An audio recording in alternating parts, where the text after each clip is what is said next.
എന്റെ ഒപ്പം നിൽക്കുന്ന ഒരു ഭയങ്കര ഇന്ത്യൻ നാഷണൽ കോൺഗ്രസിന്റെ നേതാവ് അദ്ദേഹം പറയുക ഒരു പന്തായം 4-ാം തീയതി വോട്ടെണ്ണി കഴിയുമ്പോൾ LDF അധികാരത്തിൽ വന്നാൽ അദ്ദേഹം ചെങ്കൊടിയും പിടിച്ചുകൊണ്ട് ഇൻകുലാബ് സിന്ദാബ പിണറായി വിജയൻ സിന്ദാബ എന്നും പറഞ്ഞ് അദ്ദേഹം കൊച്ചുചാരത്തിന്റെ അവിടെ നിന്നും പാളത്തിന്റെ കക്കാപള്ളി പാളത്തിന്റെ അവിടെ വരെ പോയി തിരിച്ചു വരുമെന്നാണ് പറഞ്ഞത്.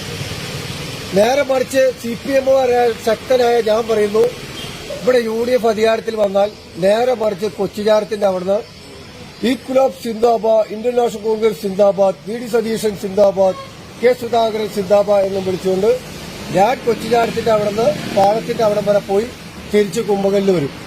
അതിന് ഞാൻ സമ്മതമായിട്ട് ഞാൻ നിങ്ങളോടൊപ്പം സമ്മതം നീയും പറഞ്ഞായി. സമ്മതം